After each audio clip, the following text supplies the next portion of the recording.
ಆತ್ಮನಾದ ದೇವರೇ ಬಂದಿರಿ, ನನ್ನ ಒಳಗೆ ವಾಸಿಸ ಬಂದಿರಿ. ಆತ್ಮನಾದ ದೇವರೇ ಬಂದಿರಿ, ನನ್ನ ಒಳಗೆ ವಾಸಿಸ ಬಂದಿರಿ. ದಾಹದಿ ನಿನ್ನ ಕೂಗುವೆ, ಸ್ವರ್ಗ ತೆರೆದಿಳಿದು ಬಲ್ಲಿರಿ. ದಾಹದಿ ನಿನ್ನ ಕೂಗುವೆ, ಸ್ವರ್ಗ ತೆರೆದಿಳಿದು ಬಲ್ಲಿರಿ. ಆತ್ಮನಾದ ದೇವರೇ ಬಂದಿರಿ, ನನ್ನ ಒಳಗೆ ವಾಸಿಸ ಬಂದಿರಿ.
ಪ್ರಸಂಗಿ 12ನೇ ಅಧ್ಯಾಯ 7ನೇ ವಚನ. ಮಣ್ಣಿನ ದೇಹ ತನ್ನ ಭೂಮಿಗೆ ಸೇರಿ ಹೋಗುವುದು, ಆತ್ಮವು ತನ್ನನ್ನು ದಯಪಾಲಿಸಿದ ದೇವರ ಬಳಿಗೆ ಸೇರುವುದು. ಇಷ್ಟರಲ್ಲಿ ನಿನ್ನ ಸೃಷ್ಟಿಕರ್ತನನ್ನು ಸ್ಮರಿಸದಿರಬೇಡ. ಪ್ರೀತಿಯ ಸಹೋದರ ಸಹೋದರಿಯರೇ, ಈ ದಿನ ನಮ್ಮ ಪ್ರೀತಿಯ ದೇವರನ್ನು ಸ್ಮರಿಸಿ ನಾವು ಮಾಡಿದ ಎಲ್ಲ ಪಾಪಗಳಿಗೆ ನಾವು ಪಶ್ಚಾತ್ತಾಪಪಟ್ಟು ಈ ನೀರಿನ ಗುಳ್ಳಿಯಂತಿರುವ ನಮ್ಮ ಜೀವಿತದಿಂದ ನಮ್ಮ ಪಾಪದೆಲ್ಲವನ್ನು ಬಿಟ್ಟು ಪಾಪಕ್ಕೆ ಪಶ್ಚಾತ್ತಾಪಪಟ್ಟು ವಿಮುಖರಾಗಿ ನಮ್ಮ ದೇವರ ಬಳಿಗೆ ಹಿಂತಿರುಗಿ ಹೋಗೋಣ. ಮಣ್ಣಿನಿಂದ ಸೃಷ್ಟಿಯಾದ ಮನುಜನೇ, ಮರೆಯಬೇಡ ಮರಳಿ ಸೇರ್ವೆ ಮಣ್ಣಿಗೆ. ಮಣ್ಣಿನಿಂದ ಸೃಷ್ಟಿಯಾದ ಮನುಜನೇ, ಮರೆಯಬೇಡ ಮರಳಿ ಸೇರ್ವೆ ಮಣ್ಣಿಗೆ. ಬಿಟ್ಟು ಬಿಡಲಿ ದುಷ್ಟನು ತನ್ನ ದುರ್ಮಾರ್ಗವನ್ನು, ತೊರೆದು ಬಿಡಲಿ ದುರುಳನು ದುರಾಲೋಚನೆಗಳನ್ನು. ಹಿಂತಿರುಗಿ ಬರಲಿ ದೇವರ ಕಡೆಗೆ, ದೇವರಲ್ಲಿ ಆಶ್ರಯ ಪಡೆಯಲಿ. ದೇವರು ನಮಗೆ ಕರುಣೆ ತೋರಿಸುವರು. ನನ್ನ ಪ್ರೀತಿಯ ಸಹೋದರ ಸಹೋದರಿಯರೇ, ನಮ್ಮ ದೇವರು ಮಹಾಕೃಪೆಯಿಂದ ನಮ್ಮನ್ನು ಕ್ಷಮಿಸುವರು. ನಮ್ಮ ಪಾಪಕ್ಕೆ ಪಶ್ಚಾತ್ತಾಪಪಟ್ಟು ನಮ್ಮ ಪಾಪಕ್ಕೆ ವಿಮುಖರಾಗಿ ನಮ್ಮ ಪ್ರೀತಿಯ ಯೇಸುವಿನ ಬಳಿಗೆ ನಾವು ಹಿಂತಿರುಗಿ ಹೋಗೋಣ. ಪಾಪ ದೋಷ ಹೃದಯದಿಂದ ಮರುಗುವ, ಬೇಗ ನಮ್ಮ ದೇವರೆಡೆಗೆ ಸಾಗುವ. ಪಾಪ ದೋಷ ಹೃದಯದಿಂದ ಮರುಗುವ, ಬೇಗ ನಮ್ಮ ದೇವರೆಡೆಗೆ ಸಾಗುವ.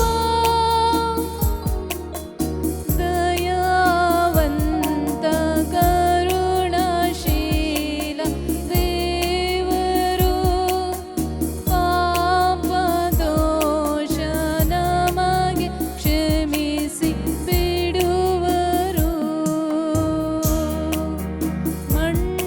ಮಣ್ಣಿನಿಂದ ಸೃಷ್ಟಿಯಾದ ಮನುಜನೇ,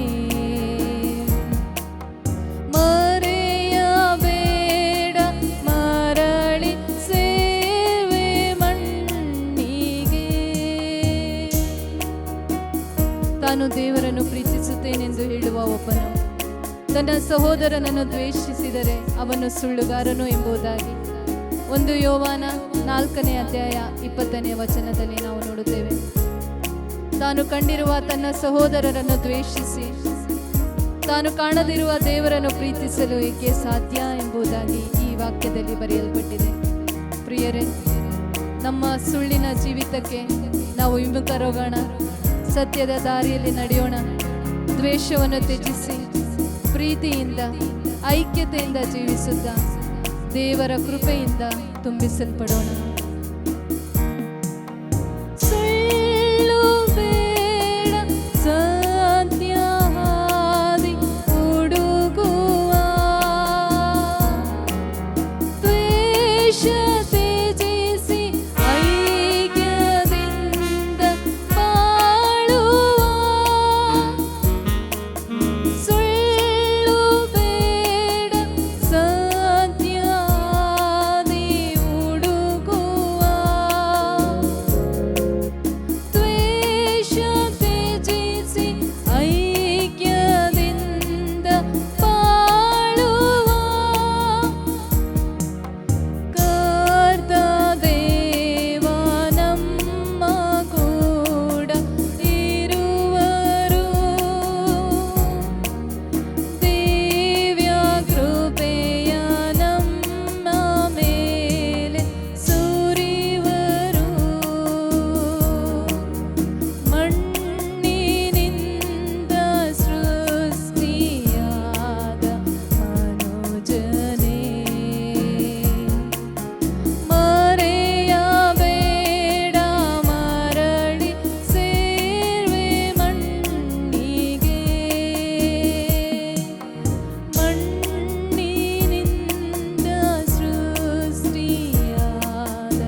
ಯೇಸುವೆ ಸ್ತೋತ್ರ, ಯೇಸುವೆ ವಂದನೆ, ಯೇಸುವೆ ಆರಾಧನೆ.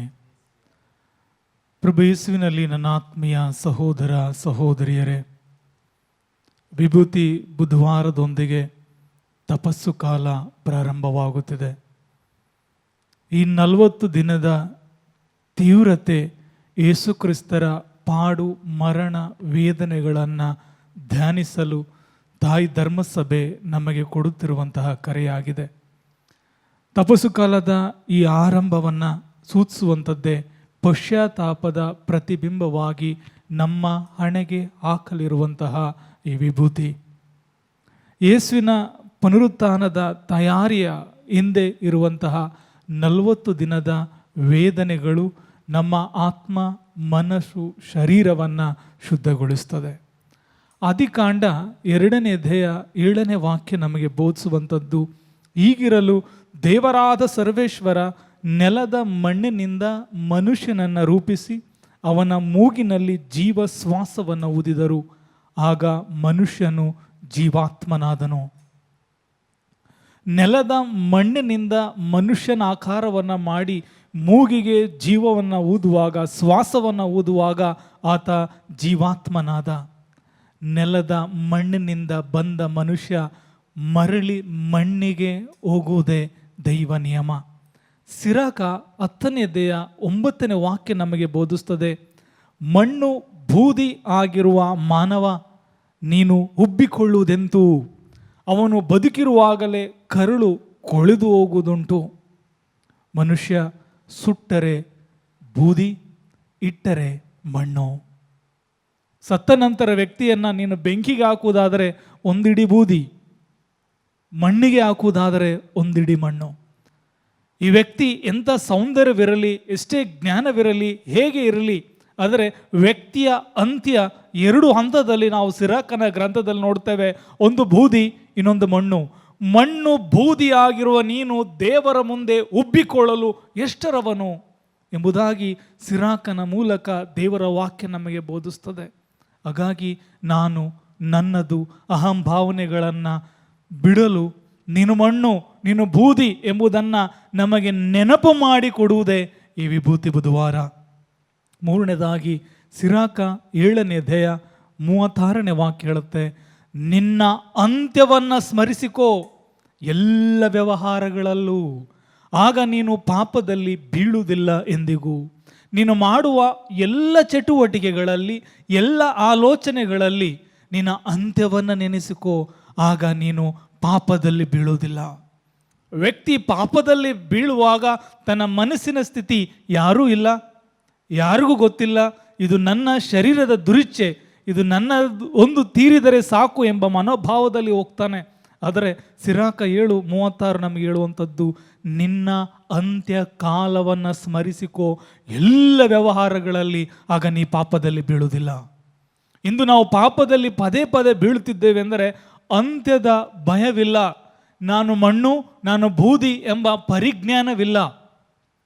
ಯಾವಾಗ ಈ ಪರಿಜ್ಞಾನವಿಲ್ಲ, ಅಲ್ಲಿ ದೈವ ಪ್ರೀತಿ, ಪರಪ್ರೀತಿಗೆ ಸ್ಥಳವಿಲ್ಲ.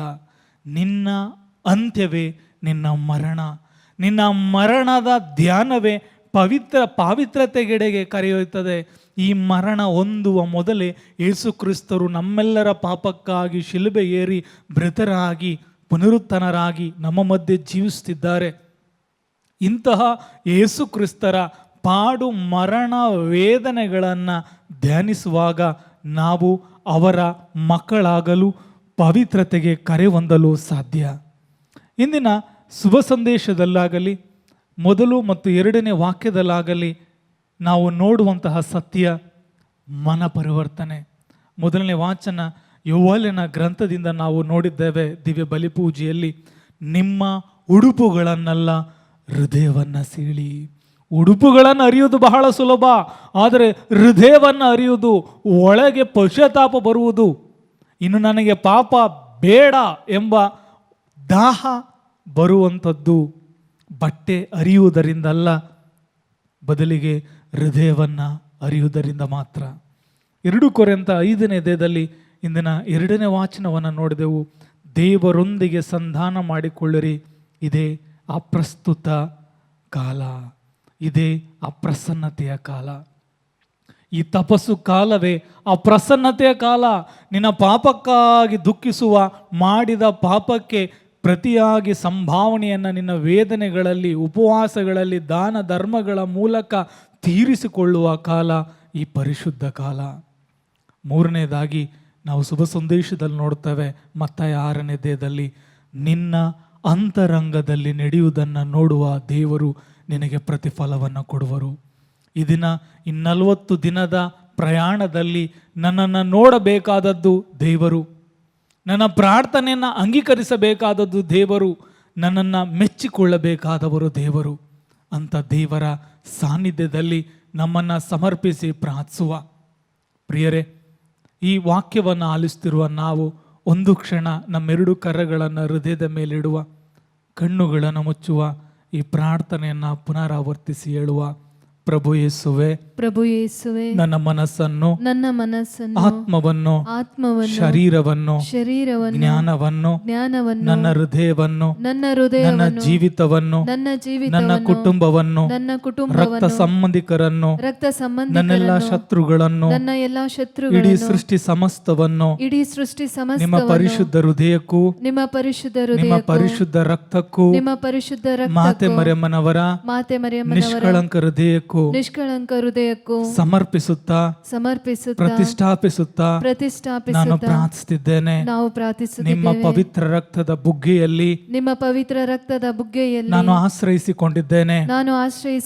ನಿಮ್ಮ ಪಾಡು ಮರಣಗಳನ್ನು ಧ್ಯಾನಿಸುವ, ಯಾತನೆಯಲ್ಲಿ ಪಾಲ್ಗೊಳ್ಳುವ ಕೃಪೆಯನ್ನು ನನಗೆ ನೀಡಿರಿ. ಈ 40 ದಿನಗಳನ್ನು ನಿಮ್ಮ ಕರಗಳಿಗೆ ನಾನು ಸಮರ್ಪಿಸುತ್ತಿದ್ದೇನೆ.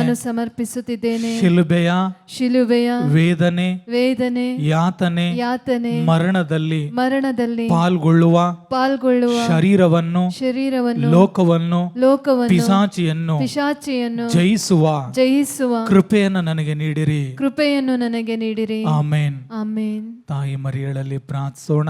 ನಮೋ ಮರಿಯ, ವರಪ್ರಸಾದ ಪೂರ್ಣಿ, ಪ್ರಭು ನಿಮ್ಮೊಡನಿದ್ದಾರೆ, ಸ್ತ್ರೀಯರಲ್ಲಿ ನೀವು ಧನ್ಯರು ಮತ್ತು ನಿಮ್ಮ ಉದರದ ಫಲವಾದ ಯೇಸು ಧನ್ಯರು.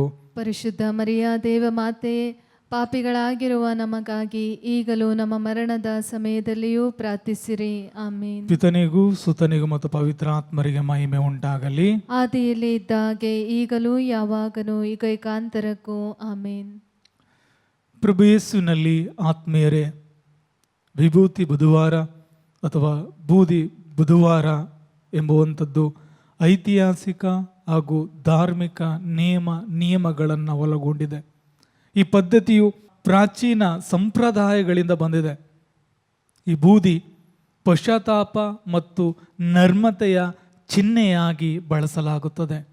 ಒಮ್ಮೆ ಸಂತ ಅಗಸ್ಟಿನ್ ಅವರಿಗೆ ಕೇಳಿದ ಪ್ರಶ್ನೆ, ನಾವು ಸ್ವರ್ಗಕ್ಕೆ ಹೋಗಬೇಕಾದರೆ ನಮಗೆ ಬೇಕಾದ ಯೋಗ್ಯತೆ ಆಗಲಿ, ಗುಣ ಯಾವುದು, ಯಾವ ವರದಾನವಿದ್ದರೆ ನಾವು ಸ್ವರ್ಗಕ್ಕೆ ಹೋಗ್ತೇವೆ ಎಂಬ ಪ್ರಶ್ನೆಗೆ ಸಂತ ಅಗಸ್ಟಿನ್ ಹೇಳಿದ ಮಾತು, ನಮಗೆ 3 ವಿಧವಾದ ಗುಣ, 3 ವಿಧವಾದ ಆಶೀರ್ವಾದ ಬೇಕು.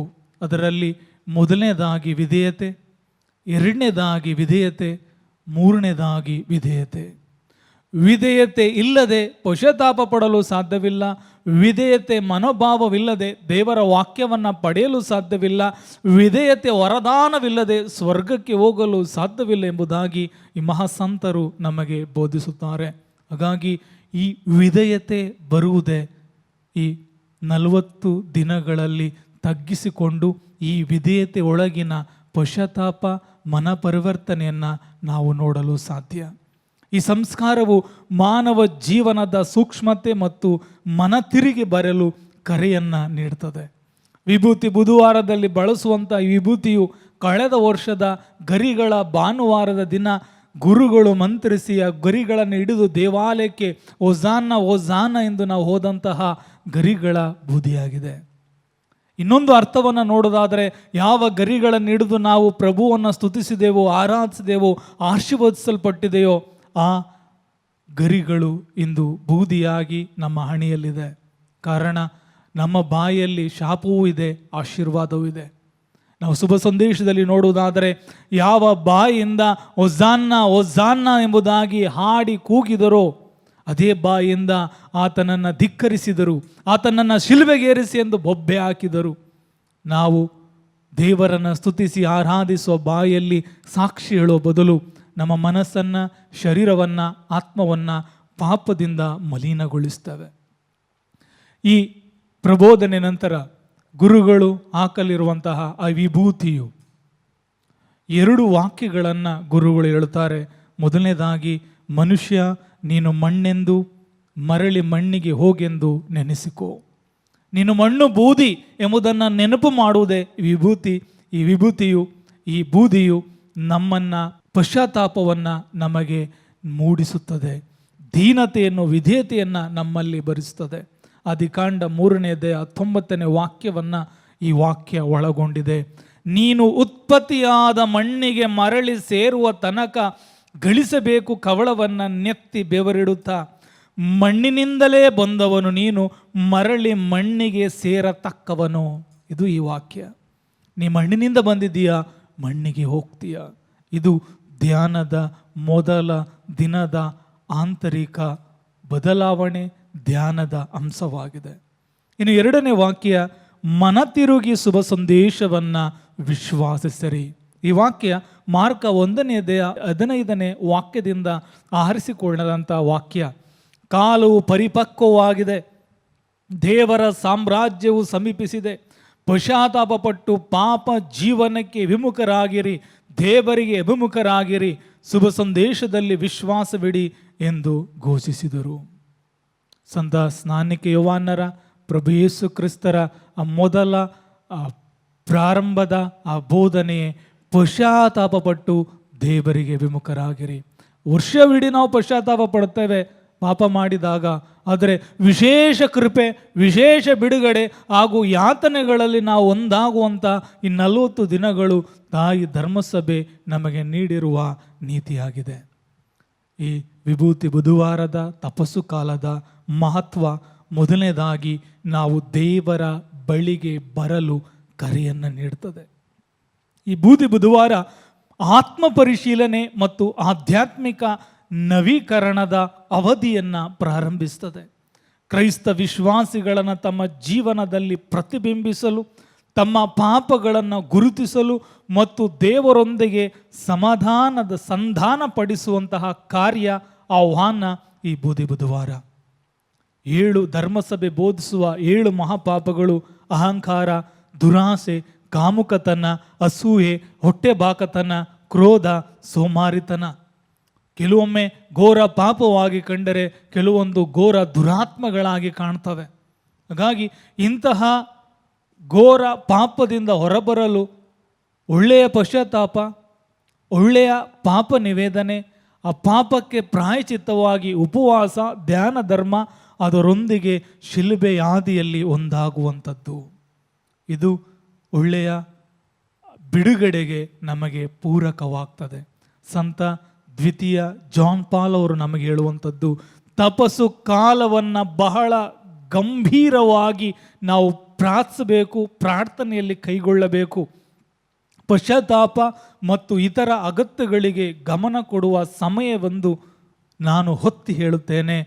ಹಾಗೂ ವಿಶ್ವಾಸಿಗಳಿಗೆ ವಿಶ್ವದೆಲ್ಲೆಡೆಗೆ ವಿಶ್ವಾಸಕ್ಕೆ ಮರಳಿ ಬರಲು ನಾನು ಕರೆಯನ್ನು ಕೊಡುತ್ತಿದ್ದೇನೆ ಎಂಬುದಾಗಿ ಪೋಪ್ ಜಗದ್ಗುರುಗಳು ಹೇಳಿದ ಮಾತುಗಳು ನಮಗಿಂದು ನೆನಪಾಗ್ತದೆ. ಕೀರ್ತನೆ 103ನೇ ಅಧ್ಯಾಯ 13ರಿಂದ 14ನೇ ವಾಕ್ಯ ನಮಗೆ ಬೋಧಿಸ್ತದೆ. ತಂದೆ ಕರುಣೆ ತೋರಿಸುವಂತೆ ಮಕ್ಕಳಿಗೆ, ಕನಿಕರಿಸುವನಾತ ತನಗೆ ಅಂಜುವವರಿಗೆ. ಏಕೆನೆ ತಮ್ಮ ಸ್ವಭಾವವನ್ನು ಆತನು ಬಲ್ಲ. ನಾವು ಉಡಿಮಣ್ಣೆಂದು ತಿಳಿದಿದೆಯಲ್ಲ. ನಾವು ಉಡಿಮಣ್ಣು, ನಾವು ಬಲಹೀನರು, ದೇವರಿಗೆ ಗೊತ್ತು. ಆದರೆ ವಿಶೇಷವಾದ ಕೃಪೆ ಸಿಗುವುದು ದೀನತೆ ಇರುವವರಿಗೆ ಮತ್ತು ದೇವರಿಗೆ ಅಂಜುವವರಿಗೆ.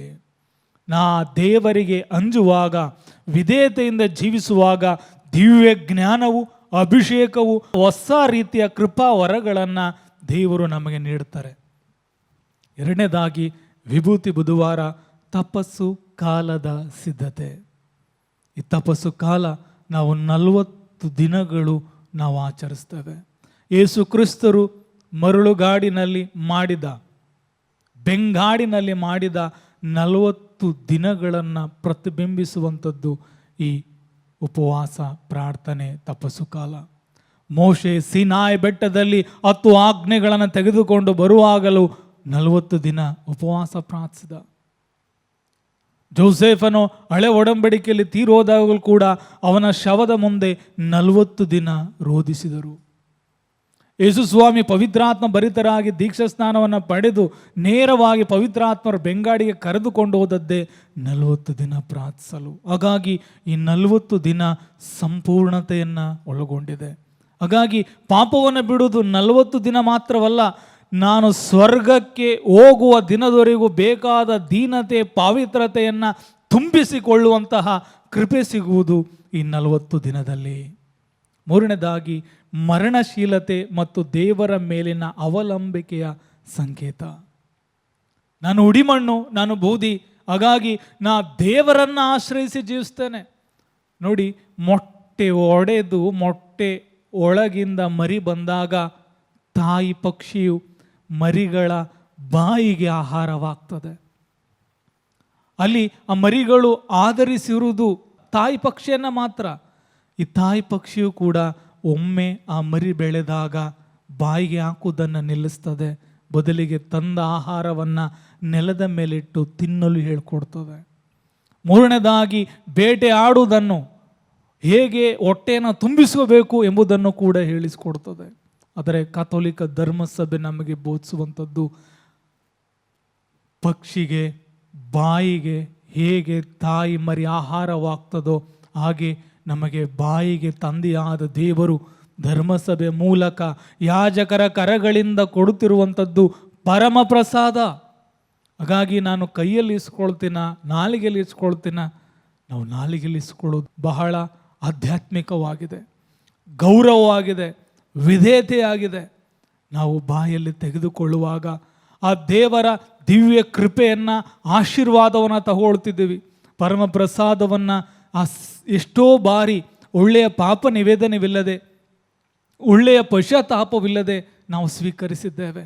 ಆದರೆ ಈ ತಪಸ್ಸು ಕಾಲದಲ್ಲಿ ಉಪವಾಸವಿರುವಾಗ ನಾವು ತಪ್ಪದೆ ಪರಮ ಪ್ರಸಾದವನ್ನು ಸ್ವೀಕರಿಸಬೇಕಾಗಿದೆ.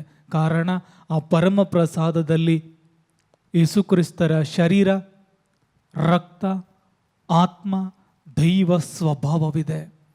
ಇದು ನಮ್ಮ ಆತ್ಮವನ್ನು, ಶರೀರವನ್ನು, ಮನಸ್ಸನ್ನು ಬಲಪಡಿಸಲಿ. ನಾವು ಸ್ವರ್ಗಕ್ಕೆ ಹೋಗುವಾಗ ನಮ್ಮ ಪರ ವಾದಿಸಲು ದೇವರು ಕೊಟ್ಟಿರುವ ಮುದ್ರೆ, ರಕ್ಷಣೆ ಸಂಕೇತ, ಅಮರ ಜೀವವನ್ನು ಕೊಡುವಂಥದ್ದು ಈ ಪರಮ ಪ್ರಸಾದದ ಬೋಧನೆ. ಉಪದೇಶಕ 3ನೇ ಅಧ್ಯಾಯ 20ನೇ ವಾಕ್ಯ ಹೇಳ್ತದೆ, ಎಲ್ಲ ಪ್ರಾಣಿಗಳಿಗೂ ಒಂದೇ ಸ್ಥಳಕ್ಕೆ ಹೋಗುತ್ತವೆ, ಎಲ್ಲವೂ ಮಣ್ಣಿನಿಂದ ಆದವು, ಎಲ್ಲವೂ ಮರಳಿ ಮಣ್ಣಿಗೆ ಸೇರುತ್ತವೆ. ಮಣ್ಣಿನಿಂದ ಬಂದದ್ದು ಮಣ್ಣಿಗೆ ಸೇರ್ತದೆ. ಒಬ್ಬ ಸಹೋದರರು ಹೇಳ್ತಿದ್ರು, ನೀರಿನಿಂದ ಮೀನನ್ನು ತೆಗೆದಾಗ ಮೀನು ತೀರಿ ಹೋಗ್ತದೆ, ಸತ್ತು ಹೋಗ್ತದೆ. ಆದರೆ ನೀರು ನೀರಾಗಿ ಇರ್ತದೆ, ಆದರೆ ಮೀನು ಮೀನಾಗಿರುವುದಿಲ್ಲ. ಭೂಮಿಯಿಂದ ಮರವನ್ನು ತೆಗೆದಾಗ ಮರ ಒಣಗಿ ಹೋಗ್ತದೆ, ಮಣ್ಣು ಮಣ್ಣಾಗಿ ಇರ್ತದೆ. ಮರ ಒಣಗಿ ಹೋಗ್ತದೆ ಹೊರತು ಜೀವ ಇರುವುದಿಲ್ಲ. ನೀರಿನಿಂದ ಮೀನನ್ನು, ಮಣ್ಣಿನಿಂದ ಮರವನ್ನು ಬೇರ್ಪಡಿಸಿದಾಗ ಮಣ್ಣಿಗೆ ಆಗಲಿ ನೀರಿಗಾಗಲಿ ಸಮಸ್ಯೆ ಇಲ್ಲ. ಇಲ್ಲಿ ಜೀವಿಸುವ ಪ್ರಾಣಿಗೆ ಮತ್ತು ಮರಕ್ಕೆ ಹಾನಿ. ಹಾಗೆ ದೇವರಿಂದ ನನ್ನನ್ನು ಪಾಪವು ಬೇರ್ಪಡಿಸುವುದಾದರೆ ಒಣಗುವುದು ನಾನು, ದೇವರು ದೇವರಾಗಿ ಇರುತ್ತಾರೆ. ಹಾಗಾಗಿ ದೇವರಿಂದ ನನ್ನನ್ನು ಬೇರ್ಪಡಿಸುವಂತಹ ದುರ್ನಡತೆಗಳನ್ನು, ಪಾಪಗಳನ್ನು, ಅಜ್ಞಾನಗಳನ್ನು ಬಿಟ್ಟು ಜೀವಿಸುವ ಕರೆಯೇ ಈ 40 ದಿನದ ಪ್ರಾರ್ಥನೆ. ಬೂದಿಯು ಮಾನವನ ಮರಣಶೀಲತೆ ಮತ್ತು ದೇವರ ಕರುಣೆಯ ಅಗತ್ಯಗಳನ್ನು ನೆನಪಿಸುತ್ತದೆ. ಇದು ಪಾವನತೆಯ ಅಂಗೀಕಾರ ಮತ್ತು ಜೀವನ ಅಲ್ಪಕಾಲಿಕವಾದದ್ದು ಎಂಬುದನ್ನು ನಮಗೆ ನೆನಪು ಮಾಡಿಕೊಡುತ್ತದೆ. ಇದರಲ್ಲಿ ನಾವು ಧಾರ್ಮಿಕ ಸೂಚನೆಗಳನ್ನು ನೋಡುವುದಾದರೆ ಪಾಪ, ಮೋಕ್ಷ ಮತ್ತು ದೇವರ ಕೃಪೆ ಹಾಗೂ ರೂಪಾಂತರವನ್ನು ನಮಗೆ ಒತ್ತಿ ಹೇಳುತ್ತದೆ ಈ ವಿಭೂತಿ ಬುಧವಾರ.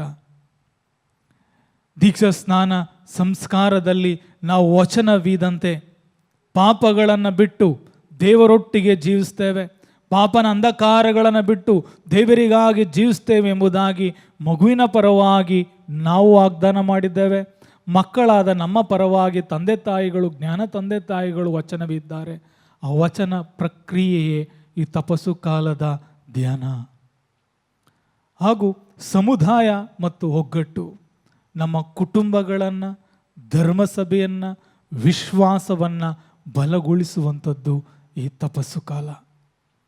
ತಪಸ್ಸು ಕಾಲದಲ್ಲಿ ಅದರಲ್ಲೂ ವಿಭೂತಿ ಬುಧವಾರ ದಿನದಂದು ದಿವ್ಯ ಬಲಿ ಪೂಜೆಯನ್ನು ಯಾವುದೇ ಕಾರಣಕ್ಕೂ ತಪ್ಪಿಸಿಕೊಳ್ಳದೆ ಭಾಗವಹಿಸುವಂಥದ್ದು. ಗುರುಗಳು ಹಚ್ಚುವಂತಹ ಈ ವಿಭೂತಿಯು ನಮ್ಮ ಮನ ಪರಿವರ್ತನೆಯನ್ನು, ಒಳ್ಳೆಯ ಪಶ್ಚಾತ್ತಾಪವನ್ನು ನೀಡುವ ಕೃಪೆ ನೀಡಲಿ ಎಂಬ ದಾಹ ನಮ್ಮಲ್ಲಿರಬೇಕು. ಅಂತಿಮವಾಗಿ ಹೇಳುವುದಾದರೆ ಈ 40 ದಿನ ಮುನ್ನ, ಕಾಲಿಡುವ ಮುನ್ನ ನಮಗೆ ಬೇಕಾದದ್ದು ದೃಢ ಪ್ರತಿಜ್ಞೆ, ಒಳ್ಳೆಯ ತೀರ್ಮಾನ. ಆ ತೀರ್ಮಾನ ಏನು? ವಿಭೂತಿ ಬುಧವಾರವು ಒಂದು ಗಹನವಾದ ಧಾರ್ಮಿಕ ಘಟನೆಯಾಗಿದೆ. ಇದು ಪಾಪ, ಮರಣ ಹಾಗೂ ದೇವರ ಬಳಿಗೆ ನಾವು ಹಿಂತಿರುಗಿ ಬರಲು ಕರೆಯನ್ನು, ಕೃಪೆಯನ್ನು ಕೊಡುವಂಥದ್ದು. ಈ ತಪಸ್ಸು ಕಾಲವನ್ನು ಪ್ರಾರಂಭಿಸುವ ಮುನ್ನ ಪ್ರಾರಂಭದ ದಿನದಲ್ಲಿರುವ ನಾವು ನಮಗೆ ನಾವೇ ಕೇಳಿಕೊಳ್ಳೋ ಪ್ರಶ್ನೆ, ತಂದೆ ದೇವರು ಬಯಸಿದಂತೆ ನಾವು ಜೀವಿಸುತ್ತಿದ್ದೇವಾ? ತಂದೆ ದೇವರು ನನ್ನಿಂದ ಏನನ್ನ ಬಯಸಿದ್ದಾರೆ? ಏತಕ್ಕಾಗಿ ನನ್ನನ್ನು ಈ ಭೂಮಿಯಲ್ಲಿ ಒಬ್ಬ ಮನುಷ್ಯನನ್ನಾಗಿ, ಗಂಡಾಗಿ, ಹೆಣ್ಣಾಗಿ ಸೃಷ್ಟಿಸಿದ್ದಾರೆ? ಏತಕ್ಕಾಗಿ ಕರೆಯನ್ನು ಕೊಟ್ಟಿದ್ದಾರೆ? ಆ ಕರೆಗೆ ವಿಧೇಯನಾಗಿ ದೇವರ ಚಿತ್ತದ ಪ್ರಕಾರ ನಾ ಜೀವಿಸುತ್ತಿದ್ದೇನಾ ಎಂಬ ಪ್ರಶ್ನೆಗೆ ಉತ್ತರ ಹುಡುಕಬೇಕಾಗಿದೆ. ಪರಿಶುದ್ಧತೆಯಲ್ಲಿ ಪ್ರತಿದಿನ ನಾನು ಬೆಳೆಯುತ್ತಿದ್ದೇನಾ? ಮೂರನೇದಾಗಿ, ಈ ಲೋಕದ ಪ್ರಯಾಣದಲ್ಲಿ ತಂದೆ ದೇವರ ಚಿತ್ತವನ್ನು ಗುರುತಿಸಿ ಆ ಚಿತ್ತದ ಪ್ರಕಾರ ಜೀವಿಸುವ ಆಸೆ ನನ್ನೊಳಗೆ ಇದೆಯಾ? ಇಂತಹ ಪ್ರಶ್ನೆಗಳನ್ನು ನಾವು ಹಾಕಿಕೊಂಡಾಗ ಮಾತ್ರವೇ ನನ್ನ ಮತ್ತು ದೇವರನ್ನು ಬೇರ್ಪಡಿಸುವ ಬಲಹೀನತೆಗಳನ್ನು, ಪಾಪದ ಬಂಧನಗಳನ್ನು ನೋಡಲು ಸಾಧ್ಯ. ಈ 40 ದಿನ ಉಪವಾಸ ಮಾಡೋರಿದ್ದಾರೆ ಅಥವಾ ಒಂದೊತ್ತು ಉಪವಾಸ ಮಾಡೋರಿದ್ದಾರೆ. ಈ ಉಪವಾಸ ಶಾರೀರಿಕ ಉಪವಾಸದಕ್ಕಿಂತ ಈ ದಿನ ವ್ಯಕ್ತಿ ಮೊಬೈಲ್ ಫೋನ್ಗಳಿಗೆ ದಾಸನಾಗಿ ಜೀವಿಸುವಂಥದ್ದು, ವ್ಯಕ್ತಿಗಳಿಗೆ ದಾಸನಾಗಿ ಜೀವಿಸುವಂಥದ್ದು, ಆಹಾರಕ್ಕೆ ದಾಸನಾಗಿ ಜೀವಿಸುವಂಥದ್ದು, ಹಣಕ್ಕೆ ದಾಸನಾಗಿ ಜೀವಿಸುವಂಥದ್ದು, ಯಾವುದಿಲ್ಲದೆ ನಾ ಜೀವಿಸೋಕ್ಕಾಗಲ್ಲ ಅಂತಹ ಲೋಕದ ಬಂಧನಗಳನ್ನು ಉಪವಾಸ ಮಾಡುವುದು ಒಳ್ಳೆಯದು. ಡಿಜಿಟಲ್ ಫಾಸ್ಟಿಂಗ್ ಅಂತ ಹೇಳುವ ಹಾಗೆ ಮೊಬೈಲನ್ನು ಕಡಿಮೆ ಮಾಡುವಂಥದ್ದು, ಅದರಿಂದ ದೂರ ಇರುವಂಥದ್ದು. ಕೆಲವೊಂದು ಆ್ಯಪ್ಸ್ಗಳಿದೆ, ವಾಟ್ಸಪ್ ಆಗಲಿ, ಟ್ವಿಟ್ಟರ್ ಆಗಲಿ, ಇದನ್ನು 40 ದಿನ ನಾನು ಬಳಸಲ್ಲ ಎಂಬುದಾಗಿ ಇಡುವುದಾಗಲಿ, ಇದೆಲ್ಲ ನಮ್ಮನ್ನು ಪಾಪದಿಂದ ಬೇರ್ಪಡಿಸಲು ಸಹಾಯವಾಗ್ತದೆ. ಇದರ ಬದಲಾಗಿ ದೇವರ ವಾಕ್ಯವನ್ನು ಧ್ಯಾನಿಸುವ, ಹೆಚ್ಚು ಪ್ರಾರ್ಥಿಸುವ ಕೃಪೆ ನಮಗೆ ಸಿಗಲಿ ಎಂದು ಪ್ರಾರ್ಥಿಸಬೇಕಾಗಿದೆ. ಎರಡನೇದಾಗಿ, ದೇವರೊಂದಿಗಿನ ಪವಿತ್ರ ಸಂಬಂಧವನ್ನು ದೃಢಪಡಿಸಬೇಕು.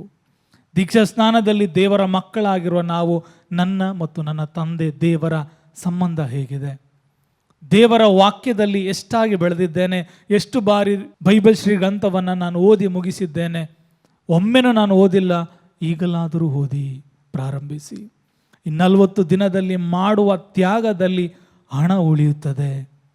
ಈ ಹಣವನ್ನು ದಾನ ಧರ್ಮಕ್ಕೆ, ದೇವಾಲಯಕ್ಕೆ, ದೇವರಿಗೆ ನೀಡುವಂಥದ್ದು. ಪ್ರತಿಯೊಬ್ಬ ವ್ಯಕ್ತಿಯಲ್ಲಿ ಯೇಸುವನ್ನು ಕಾಣಲು ಬೇಕಾದ, ಕಂಡ ಯೇಸುವಿಗೆ ಸೇವೆ ಮಾಡಲು ಬೇಕಾದ ಕೃಪೆಗಾಗಿ ನಾವು ಪ್ರಯತ್ನಿಸಬೇಕು, ಪ್ರಾರ್ಥಿಸಬೇಕು. ಪರಪ್ರೀತಿ ಮತ್ತು ದೈವ ಪ್ರೀತಿಯನ್ನು ಸರಿಪಡಿಸಿಕೊಳ್ಳೋಣ ಈ 40 ದಿನಗಳಲ್ಲಿ. ಇಂದು ದೇವರು ಕೊಡದ ವಸ್ತು ಇಂದು ನನ್ನಲ್ಲಿ ಏನಿದೆ? ಇದನ್ನು ನಾನು ಏನೇ ಬಿಟ್ಟರು, ದೇವರಿಗೆ ಏನೇ ಕೊಟ್ಟರು, ಅದೆಲ್ಲ ದೇವರು ಕೊಟ್ಟಿರುವಂಥದ್ದೇ. ನಾನು ದೇವರಿಗೆ ಏನೆಲ್ಲ ಕಾಣಿಕೆಯಾಗಿ ಕೊಡ್ತೇನೋ ಅದೆಲ್ಲ ದೇವರು ಕೊಟ್ಟ ಆಶೀರ್ವಾದ. ಈ ದಿನ ದೇವರಿಗೆ ನಾನು ಕೊಡಬೇಕಾದದ್ದು ಕೃತಜ್ಞತೆ, ಸ್ತೋತ್ರಗಳು. ಪಾವಿತ್ರತೆಯ ಜೀವನದಕ್ಕೆ ಮೊದಲ ಹಂತವೇ ಕೃತಜ್ಞತಾ ಜೀವನ. ಎಲ್ಲಿ ವಂದನೆಗಳನ್ನು, ಸ್ತುತಿ ಆರಾಧನೆಗಳನ್ನು ಸಲ್ಲಿಸ್ತಾರೋ ಅದು ಪಾವಿತ್ರತೆಯ ಮೊದಲ ಹಂತ. ಎಲ್ಲಿ ಕೃತಜ್ಞತೆಯಾಗಲಿ ವಂದನೆಯಾಗಲಿ ನಾವು ಸಲ್ಲಿಸೋಕ್ಕಾಗಲ್ಲ, ಅಲ್ಲಿ ದೇವರಲ್ಲಿಯೂ ವಸ್ತುಗಳಲ್ಲಿಯೂ ಜೀವಿತದಲ್ಲೂ ಕೊರತೆಗಳನ್ನು ನೋಡ್ತೇವೆ. ನಾವು ಎಲ್ಲಿ ದೇವರಿಗೆ ವಂದನೆಯನ್ನು ಸಲ್ಲಿಸ್ತೇವೆ ಅಲ್ಲಿ ಕೊರತೆಗಳಿರುವುದಿಲ್ಲ. ಅದು ಆಧ್ಯಾತ್ಮಿಕತೆಯಾಗಿರಲಿ, ಲೌಕಿಕ ಜೀವನವಾಗಲಿ, ದೇವರಿಗೆ ವಂದನೆಯನ್ನು ಸಲ್ಲಿಸುವ ಪ್ರಯತ್ನವನ್ನು ಮಾಡುವ, ದೇವರಿಂದ ಪಡೆದ ಎಲ್ಲ ಸಂಸ್ಕಾರಗಳು ಆಶೀರ್ವಾದಗಳಿಗಾಗಿ ವಂದನೆ ಸಲ್ಲಿಸುವ. ಹುಟ್ಟಿದ ದಿನದಿಂದ ಇಲ್ಲಿವರೆಗೂ ದೇವರು ನಮ್ಮನ್ನು ಜೀವಿತರ ಪಟ್ಟಿಯಲ್ಲಿ ಇರಿಸಿದ್ದಾರೆ, ಸುರಕ್ಷಿತವಾಗಿ ಕಾದಿರಿಸಿದ್ದಾರೆ. ಹದ್ದು ಮರಿಗಳನ್ನು ಕಾಯುವಂತೆ ರೆಕ್ಕೆ ಬೀಸಿ ದೇವರು ನಮ್ಮನ್ನು ನಮ್ಮ ಬಿಸಿಯಲ್ಲಿ ಕಾದಿರಿಸಿದ್ದಾರೆ. ನಾವು ದೇವರಿಗೆ ಕೊಡಬೇಕಾಗಿದ್ದು ಕೃತಜ್ಞತೆ. ಹಾಗಾಗಿ ಎರಡು ಕರಗಳನ್ನು ಹೃದಯದ ಮೇಲಿಡುವ, ಕಣ್ಣುಗಳನ್ನು ಮುಚ್ಚುವ, ಆ ದೀನತೆಯ ಹೃದಯವನ್ನು ದೇವರು ನಮಗೆ ನೀಡಲಿ. ಪೂರ್ಣ ಮನಸ್ಸು, ಪೂರ್ಣ ಆತ್ಮ, ಪೂರ್ಣ ಶಕ್ತಿಯಿಂದ ದೇವರನ್ನು ಸ್ತುತಿಸುವ, ಆರಾಧಿಸುವ. ಈ 40 ದಿನಗಳಲ್ಲಿ ದೇವರನ್ನು ವಂದಿಸುವ, ದೇವರಿಂದ ಪಡೆದ ಎಲ್ಲ ಆಶೀರ್ವಾದಗಳಿಗೆ ಸ್ತುತಿ ಸ್ತೋತ್ರಗಳನ್ನು ನಾವು ಸಲ್ಲಿಸುವಾಗ ನಮ್ಮ ಜೀವನದ ಕೊರತೆಗಳು ನೀಗಿ ಹೋಗ್ತದೆ. ಖಾಲಿ ಬಾನಿಗಳಿಗೆ ನೀರನ್ನು ಹಾಕಿ ನೀರನ್ನು ದ್ರಾಕ್ಷರಸವನ್ನಾಗಿ ಮಾಡಿದವರು ಯೇಸು ತಮ್ಮ ಪರಿಶುದ್ಧ ರಕ್ತದಿಂದ ನಮ್ಮನ್ನು, ನಮ್ಮ ಕುಟುಂಬವನ್ನು, ಧರ್ಮಸಭೆಯನ್ನು, ನಮ್ಮೆಲ್ಲ ಪ್ರಾರ್ಥನಾ ಇಂಗಿತಗಳನ್ನು ತೊಳೆದು ಶುದ್ಧೀಕರಿಸಿ ಆಶೀರ್ವದಿಸಿ ಅನುಗ್ರಹಿಸಲಿ. ನಮ್ಮನ್ನು, ನಮ್ಮ ಕುಟುಂಬವನ್ನು ದೇವರ ಕರೆಗಳಲ್ಲಿ ಸಮರ್ಪಿಸುತ್ತಾ ಈ ತಪಸ್ಸು ಕಾಲ ಆಶೀರ್ವಾದದ ಕಾಲವಾಗಲೆಂದು ಪ್ರಾರ್ಥಿಸುವ. ಸ್ವರ್ಗದಲ್ಲಿರುವ ನಮ್ಮ ತಂದೆಯೇ, ನಿಮ್ಮ ನಾಮ ಪೂಜಿತವಾಗಲಿ, ನಿಮ್ಮ ರಾಜ್ಯ ಬರಲಿ, ನಿಮ್ಮ ಚಿತ್ತ ಸ್ವರ್ಗದಲ್ಲಿ ನೆರವೇರೋ ಪ್ರಕಾರ ಭುವಿಯಲ್ಲೂ ನೆರವೇರಲಿ. ನಮ್ಮ ಅನುದಿನದ ಆಹಾರವನ್ನು ಇಂದು ನಮಗೆ ನೀಡಿರಿ. ನಮಗೆ ತಪ್ಪು ಮಾಡಿದವರನ್ನು ನಾವು ಕ್ಷಮಿಸುವ ಪ್ರಕಾರ ನಮ್ಮ ಪಾಪಗಳನ್ನು ಕ್ಷಮಿಸಿರಿ. ನಮ್ಮನ್ನು ಶೋಧನೆಗೆ ಒಳಪಡಿಸದೆ ಕೇಡಿನಿಂದ ನಮ್ಮನ್ನು ರಕ್ಷಿಸಿರಿ. ನಮೋ ಮರಿಯ ಅವರ ಪ್ರಸಾದ ಪೂರ್ಣೆ, ಪ್ರಭು ನಿಮ್ಮೊಡನಿದ್ದಾರೆ, ಸ್ತ್ರೀಯರಲ್ಲಿ ನೀವು ಧನ್ಯರು ಮತ್ತು ನಿಮ್ಮ ಉದರದ ಫಲವಾದ ಯೇಸು ಧನ್ಯರು. ಪರಿಶುದ್ಧ ಮರಿಯ ದೇವಮಾತೆಯೇ, ಪಾಪಿಗಳಾಗಿರುವ ನಮಗಾಗಿ ಈಗಲೂ ನಮ್ಮ ಮರಣದ ಸಮಯದಲ್ಲಿಯೂ ಪ್ರಾರ್ಥಿಸಿರಿ. ಆಮೇನ್. ಪಿತನಿಗೂ ಸುತನಿಗೂ ಮತ್ತು ಪವಿತ್ರಾತ್ಮರಿಗೆ ಮಹಿಮೆ ಉಂಟಾಗಲಿ. ಆದಿಯಲ್ಲಿ ಇದ್ದ ಹಾಗೆ ಈಗಲೂ ಯಾವಾಗಲೂ ಈಗ ಏಕಾಂತರಕ್ಕೂ. ಆಮೇನ್.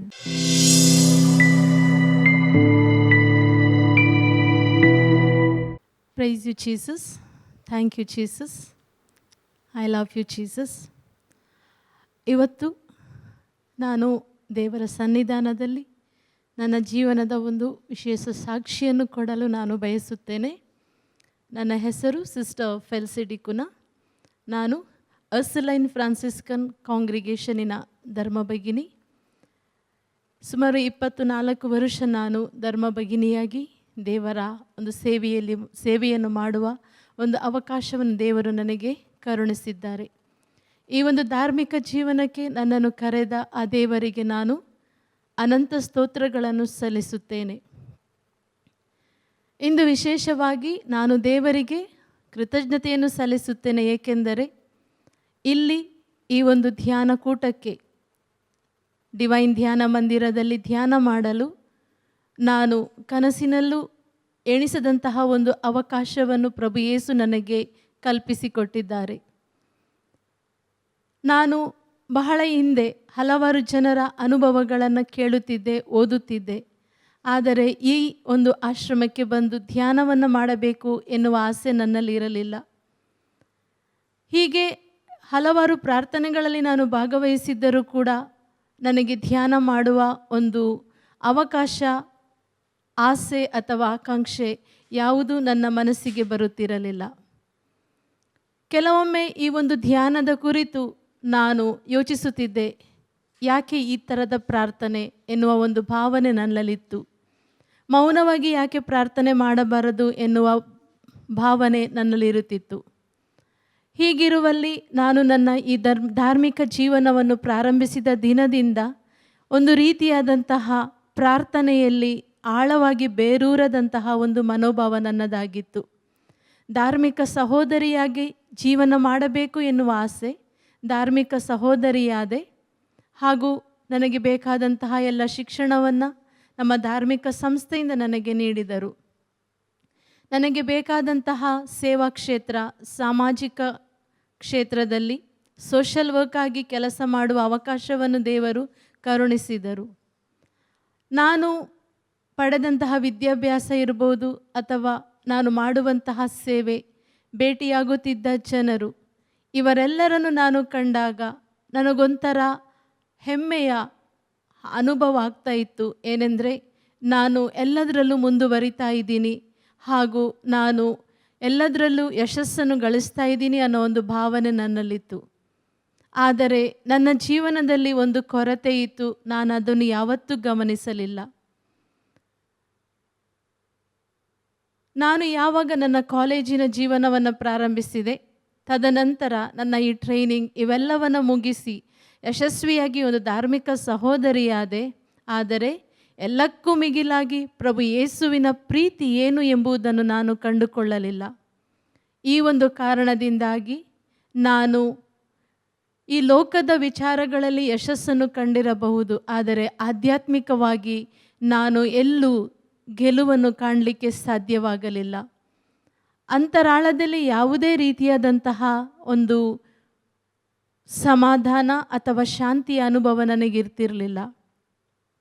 ಹಲವಾರು ಸಲ ನಾನು ಸ್ನೇಹಿತರ ಹಾಗೂ ನನ್ನ ಪ್ರೀತಿ ಪಾತ್ರರ ವ್ಯಕ್ತಿಗಳು ಅಂತೇಳಿ ಅವರ ಹಿಂದೆ ಹೋಗುತ್ತಿದ್ದೆ. ಅವರು ತೋರಿಸುವಂತಹ ಒಂದು ಪ್ರೀತಿ ನಿಜವಾದ ಪ್ರೀತಿ ಅಂತ ತಿಳಿದು ಅವರ ಹಿಂದೆ ಹೋಗ್ತಾ ಇದ್ದೆ. ಇದು ಸುಳ್ಳು ಪ್ರೀತಿ ಅಂತ ನನಗೆ ಅರಿವಾಗ್ತಿರಲಿಲ್ಲ. ನನ್ನ ಒಂದು ಬಲಹೀನತೆ, ನಾನು ವ್ಯಕ್ತಿಗಳನ್ನು ಬಹಳ ವೇಗವಾಗಿ ನಂಬಿಬಿಡುತ್ತಿದ್ದೆ. ಆ ವ್ಯಕ್ತಿಯನ್ನು ಎಷ್ಟು ನಂಬಿದ್ದೆ ಅಂತ ಹೇಳಿದರೆ, ಅವರು ಯಾವುದೇ ರೀತಿಯಾದಂಥ ವಿಚಾರಗಳನ್ನು ಹೇಳಿದರು, ಅವರು ಹೇಳುವಂಥ ಕೆಲಸವನ್ನು ಮಾಡಲು ನಾನು ಹಿಂಜರಿತಿರಲಿಲ್ಲ. ಹೀಗೆ ನಾನು ನನ್ನ ಜೀವನದಲ್ಲಿ ಹಲವಾರು ರೀತಿಯಾದಂಥ ಹೆಜ್ಜೆಗಳನ್ನಿಡುವಾಗ ಪ್ರಭು ಯೇಸುವನ್ನು ಮರೆತು ನನ್ನ ಹೆಜ್ಜೆಗಳನ್ನಿಡುತ್ತಿದ್ದೆ. ಓಕೆ, ಎಲ್ಲರ ಪ್ರಕಾರ ನಾನು ಒಬ್ಬ ಸಿಸ್ಟರ್ ಅನ್ನೋ ಒಂದು ಭಾವನೆ ನನ್ನಲ್ಲಿತ್ತು. ಆದರೆ ಈ ಒಂದು ಯೇಸುವಿನ ಪ್ರೀತಿಯ ಕೊರತೆ, ನಾನು ಅನುಭವಿಸಿದಂತಹ ಆ ಶೂನ್ಯ ಮನೋಭಾವ ಬರುತ್ತಾ ಜಾಸ್ತಿಯಾಗತೊಡಗಿತು. ಇದರಿಂದ ನಾನು ಹಲವಾರು ರೀತಿಯಾದಂತಹ ಅವಮಾನ ಹಾಗೂ ಇನ್ನಿತರ ಸೋಲುಗಳನ್ನು ನಾನು ಅನುಭವಿಸಬೇಕಾಯಿತು. ಕೆಲವೊಂದು ವ್ಯಕ್ತಿಗಳನ್ನು ಬಹಳ ಆತ್ಮೀಯ ಸ್ನೇಹಿತರು ಅಂತ ನಾನು ಅವರನ್ನು ಪರಿಶೀಲಿಸಿ ಅವರೊಂದಿಗೆ ಬಹಳ ಆತ್ಮೀಯವಾಗಿ ನಾನು ಅವರೊಂದಿಗೆ ಮುನ್ನಡೆಯತೊಡಗಿದೆ. ಆದರೆ ಆ ವ್ಯಕ್ತಿಗಳೇ ನನಗೆ ನನ್ನ ಜೀವನಕ್ಕೆ ಮುಳುವಾಗುತ್ತಾರೆ ಎಂಬ ಅರಿವು ನನಗಿರಲಿಲ್ಲ. ಏಕೆಂದರೆ ಪ್ರಭುವಿಗೆ ಕೊಡಬೇಕಾದಂತಹ ಪ್ರಥಮ ಸ್ಥಾನವನ್ನು ನಾನು ಅವರಿಗೆ ನೀಡಿರಲಿಲ್ಲ.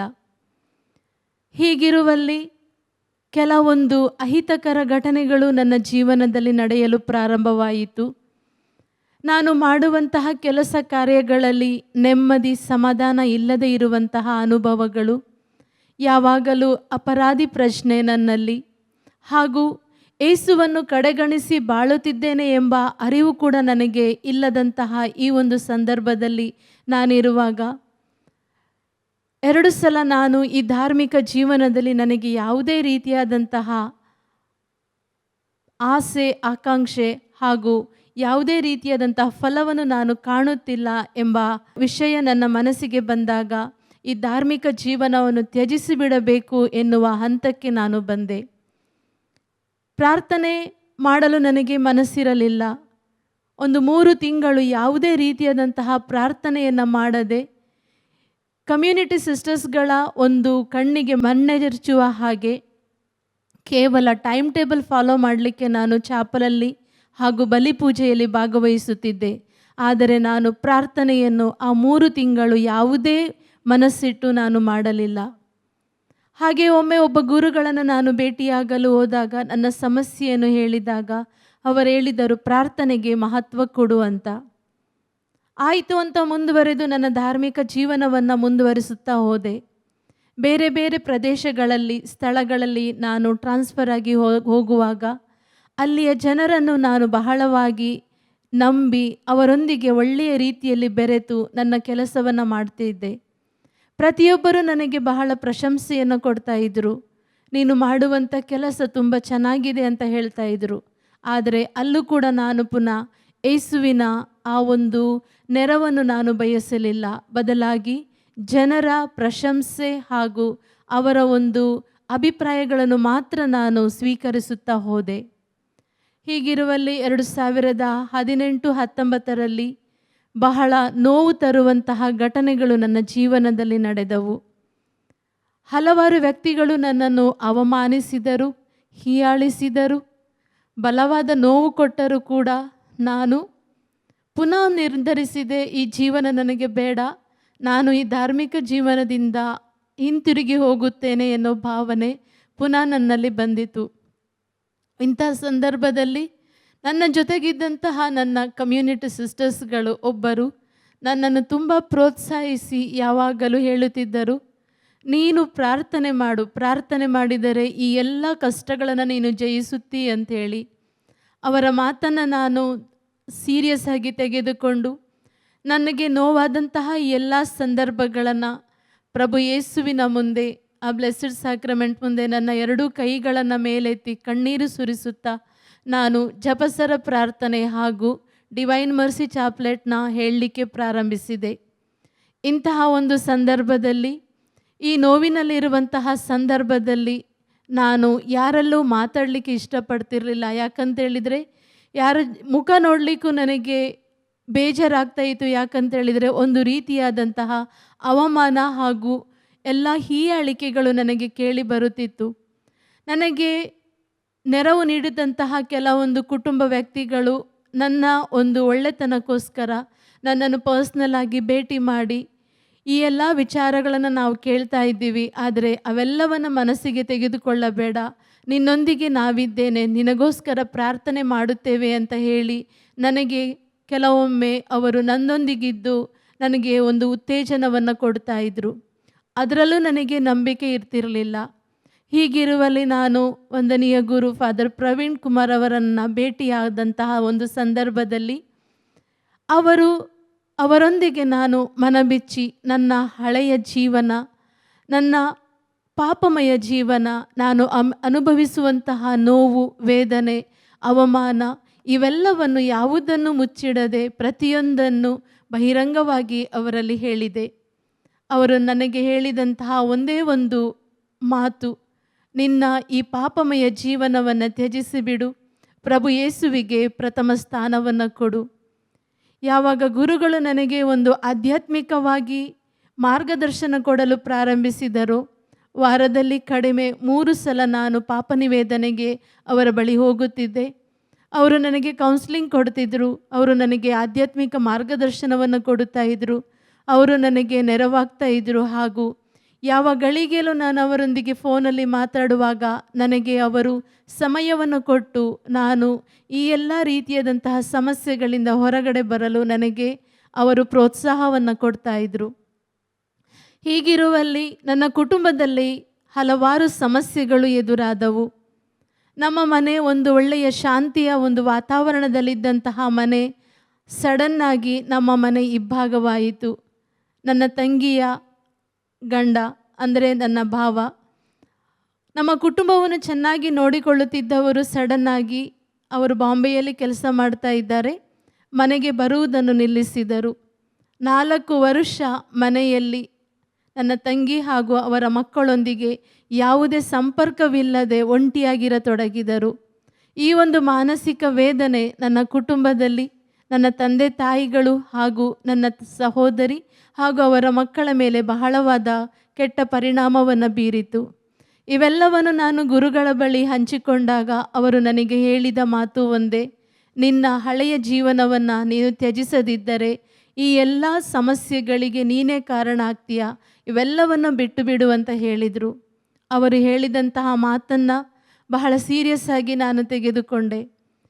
ಅವರು ಹೇಳಿದಂತಹ ಪ್ರಾರ್ಥನೆಗಳನ್ನು ಯಾವುದನ್ನು ಬಿಡದೆ ನಾನು ಪ್ರಾರ್ಥಿಸಲು ಪ್ರಾರಂಭಿಸಿದೆ. ಉಪವಾಸ ಮಾಡುವುದೆಂದರೆ ನನಗೆ ಅಷ್ಟೊಂದು ಇಷ್ಟ ಇರಲಿಲ್ಲ, ಆದರೆ ನಾನು ತ್ಯಾಗ ಮಾಡಬೇಕು, ನನ್ನ ಕುಟುಂಬ ಪುನಃ ಒಂದಾಗಬೇಕು, ಶಾಂತಿ ಸಮಾಧಾನ ನನ್ನ ಕುಟುಂಬದಲ್ಲಿ ಪುನಃ ಬರಬೇಕು ಎನ್ನುವ ಒಂದು ಆಸೆಯಿಂದ ನನಗೆ ಯಾವ ಫ್ರೆಂಡ್ಸ್ಗಳು ಬೇಡ, ಯಾವ ಫ್ರೆಂಡ್ಶಿಪ್ ಕೂಡ ನನಗೆ ಬೇಡ, ಯಾವ ವ್ಯಕ್ತಿಯ ಸಹವಾಸ ನನಗೆ ಬೇಡ ಅಂತ ಹೇಳಿ ಸಂಪೂರ್ಣವಾಗಿ ತ್ಯಜಿಸಲು ನಾನು ಪ್ರಾರ್ಥನೆಗೆ ಹೆಚ್ಚಿನ ಮಹತ್ವವನ್ನು ಕೊಡಲು ಪ್ರಾರಂಭಿಸಿದೆ. ಜಪಸರಕ್ಕೆ ಮಹತ್ವ ಕೊಡಲು ಪ್ರಾರಂಭಿಸಿದೆ. ಒಂದು ದಿನದಲ್ಲಿ ಕನಿಷ್ಠ 4 ಜಪಸರಗಳನ್ನು ಮಾಡಲು ಹಾಗೂ ದೈವಿ ಕರುಣೆಯ ಪ್ರಾರ್ಥನೆಯನ್ನು ಮಾಡಲು ಪ್ರಾರಂಭಿಸಿದೆ. ರಾತ್ರಿ 3 ಗಂಟೆ ಜಾವಕ್ಕೆ ಎದ್ದು ದೈವಿ ಕರುಣೆಯ ಜಪಸರವನ್ನು ನನ್ನ ಕುಟುಂಬಕ್ಕೋಸ್ಕರ ಪ್ರಾರ್ಥಿಸಲು ಪ್ರಾರಂಭಿಸಿದೆ. ನನ್ನ ಜೀವನದಲ್ಲಿ ಬಂದಂತಹ ವ್ಯಕ್ತಿಗಳನ್ನು ಕ್ಷಮಿಸಲು ಅವರಿಗೋಸ್ಕರ ಪ್ರಾರ್ಥಿಸಲು ಪ್ರಾರಂಭಿಸಿದೆ. ಹೀಗಿರುವಲ್ಲಿ ದೇವರ ಕೃಪೆಯನ್ನು ನಾನು ಅನುಭವಿಸಲು ಪ್ರಾರಂಭಿಸಿದ ಆ ಒಂದು ಸಂದರ್ಭದಿಂದ ನಾನು ಉಪವಾಸ ಪ್ರಾರ್ಥನೆಗಳನ್ನು ಚಾಚೂ ತಪ್ಪದೆ ಮಾಡಲು ಪ್ರಾರಂಭಿಸಿದೆ. ನಾನು ಯಾವಾಗ ಕೆಲವೊಮ್ಮೆ ಉಪವಾಸ ಪ್ರಾರ್ಥನೆಗಳನ್ನು ಮಾಡುತ್ತಿದ್ದೆ, ಕೆಲವೊಮ್ಮೆ ಬೇರೆ ಬೇರೆ ಸೆಮಿನಾರ್ಸ್ಗಳಿಗೆ ಮೀಟಿಂಗ್ಗಳಿಗೆ ಹೋಗುವಾಗ ಕೆಲವೊಬ್ಬ ಸಿಸ್ಟರ್ಸ್ಗಳು ನನಗೆ ಅಲ್ಲಿ ಅವಮಾನ ಮಾಡ್ತಾ ಇದ್ರು. ನೀನು ಯಾಕೆ ಈ ಥರ ಫಾಸ್ಟಿಂಗ್ ಮಾಡ್ತೀಯ, ಫಾಸ್ಟಿಂಗ್ ಮಾಡೋದ್ರಿಂದ ಪ್ರಾಬ್ಲಮ್ಸ್ ಆಗುತ್ತೆ ಅನ್ನೋ ಒಂದು ರೀತಿಯಾದಂತಹ ಅವರು ಕೆಲವೊಮ್ಮೆ ಅದನ್ನು ಫನ್ನಿಯಾಗಿ ನನಗೆ ಹೇಳಲಿಕ್ಕೆ ಪ್ರಾರಂಭಿಸಿದರು. ಸೊ ಇಂಥ ಸಂದರ್ಭದಲ್ಲಿ ಮೀಟಿಂಗ್ಗಳಿಗೆಲ್ಲ ಹೋಗುವಾಗ ಉಪವಾಸವಿರುವಾಗ ನಾನು ಉಪವಾಸ ಇರ್ತಿದ್ದೀನಿ ಅಂತ ಹೇಳಲಿಕ್ಕೂ ನಾನು ಹಿಂಜರಿಲಿಕ್ಕೆ ಪ್ರಾರಂಭ ಮಾಡಿದೆ. ಪುನಃ ಇದನ್ನು ನಾನು ಆಧ್ಯಾತ್ಮಿಕ ಗುರುಗಳಲ್ಲಿ ನಾನು ಹೇಳಿದಾಗ ಸತ್ಯವನ್ನು ಮಾತ್ರ ಹೇಳಬೇಕು, ಸುಳ್ಳು ಹೇಳಬಾರ್ದು ಅನ್ನೋ ಪುನಃ ಮಾರ್ಗದರ್ಶನ ಅವರು ನನಗೆ ಕೊಟ್ಟರು.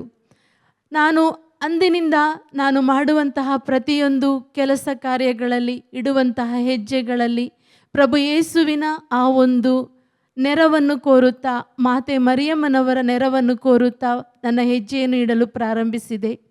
ಹೀಗೆ ಕರಿಸ್ಮ್ಯಾಟಿಕ್ ಧ್ಯಾನಕೂಟಗಳು ಎಲ್ಲೆಲ್ಲಿ ನಡೀತಿರುತ್ತವೆ ಎಂಬ ಸುದ್ದಿ ಸಿಕ್ಕಿದಾಗ ಮೈಸೂರಿನಲ್ಲಿ ತಪ್ಪದೆ ಆ ಧ್ಯಾನಕೂಟಗಳಲ್ಲಿ ಭಾಗವಹಿಸಲು ನಾನು ಹೋಗುತ್ತಿದ್ದೆ. 1 ದಿನ ಆಗ್ಬೋದು, 3 ದಿನ ಆಗ್ಬೋದು. ಇಂತಹ ಪ್ರಾರ್ಥನೆಗಳು ನಡೆಯುವಾಗ ಫಾದರ್ ಅವರು ನನಗೆ ಮಾಹಿತಿಯನ್ನು ಕೊಡ್ತಾ ಇದ್ದರು.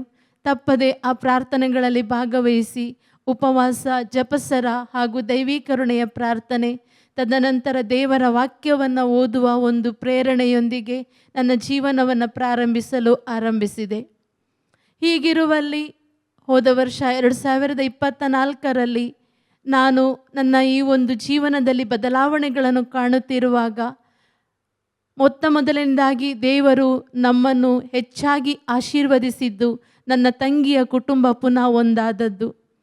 ನನ್ನ ಭಾವ ಪುನಃ ಮನೆಗೆ ವಾಪಸ್ ಬಂದು ಮೊದಲಿನ ರೀತಿಯಲ್ಲಿ ನನ್ನ ತಂದೆ ತಾಯಿ, ತಂಗಿ ಹಾಗೂ ಮಕ್ಕಳೊಂದಿಗೆ ಒಳ್ಳೆಯ ಒಂದು ಸಂಬಂಧವನ್ನು ಹೊಂದಿ ಮೊದಲಿನ ಹಾಗೆ ಪ್ರೀತಿ, ಶಾಂತಿ, ಸಮಾಧಾನದಿಂದ ಆ ಕುಟುಂಬ ಜೀವನದಲ್ಲಿ ಅವರ ಜವಾಬ್ದಾರಿಗಳನ್ನು ನಿರ್ವಹಿಸುತ್ತಾ ಮತ್ತೆ ನಮ್ಮ ಕುಟುಂಬವು ಸಂತೋಷವಾಗಿ ಪುನಃ ಎಲ್ಲರೂ ನೆಮ್ಮದಿಯಿಂದ ಇರುವಂತಹ ಅವಕಾಶವನ್ನು ದಯಾಮಯ ದೇವರು ಅನುಗ್ರಹಿಸಿದರು.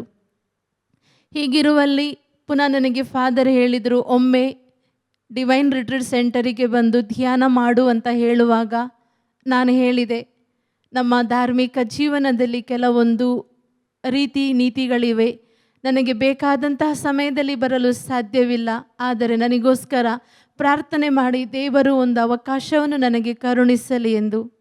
ಹೀಗೆ ನಾನು ನಮ್ಮ ಪ್ರಾಂತೀಯ ಸಲಹೆದಾರ ಹಾಗೂ ನಮ್ಮ ಪ್ರಾಂತ್ಯಾಧಿಕಾರಿಣಿಯವರಿಗೆ ಒಂದು ಪತ್ರವನ್ನು ಬರೆದು ನನಗೆ ಈ ರೀತಿಯಾದಂತಹ ಧ್ಯಾನಕೂಟಕ್ಕೆ ಹೋಗಲು ಅವಕಾಶವನ್ನು ಕೊಡಿ ಅಂತ ಕೇಳಿಕೊಂಡಾಗ ಅವರು ಒಂದು ಅವಕಾಶವನ್ನು ಕೊಟ್ಟರು.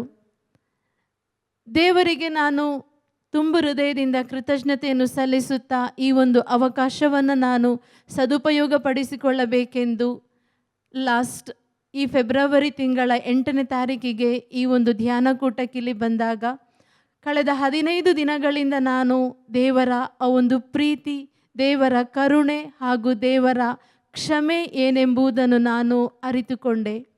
ನನ್ನ ಎಲ್ಲ ಪ್ರಶ್ನೆಗಳಿಗೆ ಉತ್ತರ ದೊರಕಿತು. ನನ್ನ ಎಲ್ಲ ಪಾಪಗಳಿಗೆ ದೇವರು ಕ್ಷಮೆಯನ್ನು ದಯಪಾಲಿಸಿದರು. ಹಾಗೂ ನಾನು ಯಾರಿಗೆಲ್ಲ ಕ್ಷಮಿಸದೆ ಇಷ್ಟು ದಿನ ಮನಸ್ಸಲ್ಲಿ ದ್ವೇಷ, ಅಸಹನೆ ಇಂದ ನಾನು ನರಳುತ್ತಿದ್ದನು, ಅವೆಲ್ಲವನ್ನು ನಾನು ಸಂಪೂರ್ಣವಾಗಿ ದೇವರಿಗೆ ಸಮರ್ಪಿಸುವಂತಹ ಒಂದು ಕೃಪೆ ಪ್ರಭುದೇವರು ನನಗೆ ಕರುಣಿಸಿದರು. ಈ ಎಲ್ಲ ಕರುಣೆಯ ಹಾಗೂ ಕ್ಷಮೆಯ ಅನುಭವ ನನಗೆ ಆಗುತ್ತಿದ್ದಂತೆ ನಮ್ಮ ಮನೆಯಿಂದ ನಮಗೆ ಪುನಃ ದೇವರು ಒಂದು ಶುಭ ಸಮಾಚಾರವನ್ನು ತಿಳಿಸಿಕೊಟ್ಟರು. ಅದೇನೆಂದರೆ ನನ್ನ ತಂಗಿಯ ಮಗ ತನ್ನ ಕೆಲಸಕ್ಕಾಗಿ ಟ್ರೈನಿಂಗ್ ಪೀರಿಯಡಲ್ಲಿದ್ದ ಹಾಗೂ ನಾನು ಯಾವಾಗ ದೇವರ ಸನ್ನಿಧಾನದಲ್ಲಿ ಕಣ್ಣೀರಿಟ್ಟು ನನ್ನ ಎಲ್ಲ ಪಾಪಗಳಿಗೆ ಕ್ಷಮೆ ಯಾಚಿಸುತ್ತಾ ನನ್ನ ಹಳೆಯ ಜೀವನವನ್ನು ತ್ಯಜಿಸಿ ಸಂಪೂರ್ಣವಾಗಿ ಯೇಸುವಿಗೋಸ್ಕರ ಇನ್ನು ಮುಂದೆ ಬದುಕುತ್ತೇನೆ ಎಂದು ನನ್ನನ್ನೇ ಸಮರ್ಪಿಸಿದ ಆ ಕ್ಷಣದಲ್ಲೇ ನನಗೆ ಬಂದಂತಹ ಮೆಸೇಜ್ ಅವನ ಜಾಬ್ ಕನ್ಫರ್ಮ್ ಆಗಿರುವುದು. ಅದನ್ನು ನೆನೆಸಿಕೊಂಡ ಕೂಡಲೇ ನಾನು ದೇವರಿಗೆ ಕೃತಜ್ಞತೆಯನ್ನು ಸಲ್ಲಿಸಿದೆ. ಹಾಗೂ ಈ ವಿಚಾರವನ್ನು ನಾನು ಪುನಃ ಫಾದರ್ ಪ್ರವೀಣಿಗೆ ತಿಳಿಸಿದಾಗ ಅವರು, ದೇವರು ನಿಮ್ಮ ಜೀವನದಲ್ಲಿ ಮಾಡುವಂತಹ ಮಹತ್ ಕಾರ್ಯಗಳಿಗೆ ನೀನು ಸಾಕ್ಷಿಯಾಗಬೇಕು ಎಂದು ಹೇಳಿದರು. ಅಂದೇ ನಾನು ನಿರ್ಧರಿಸಿದೆ. ಹಾಗೆ ನಾನು ಯಾವಾಗ 2019ರಲ್ಲಿ ಫಾದರನ್ನು ಭೇಟಿಯಾಗಿದ್ದೆ, ಅವರು ಹೇಳಿದರು, ನೀನು ಯಾವಾಗ ನಿನ್ನ ಜೀವನವನ್ನು ಬದಲಾಯಿಸಿ ಹೊಸ ವ್ಯಕ್ತಿಯಾಗಿ ರೂಪುಗೊಳ್ಳುತ್ತೀಯ ಅಂದು ನೀನು ನಿನ್ನ ಜೀವನದ ಸಾಕ್ಷಿಯನ್ನು ಪ್ರಭುವಿಗೆ ನೀಡಬೇಕೆಂದು.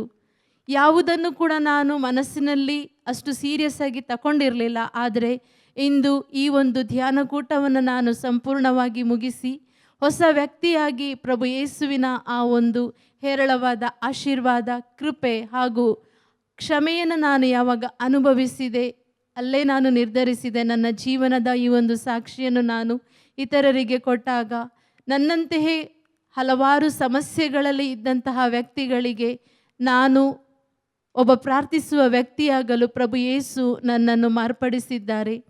ನನ್ನ ಮುಂದಿನ ಜೀವನ ಪ್ರಭು ಯೇಸುವಿಗೋಸ್ಕರ ಮಾತ್ರ ಅದನ್ನು ಮೀಸಲಿಡುತ್ತೇನೆ.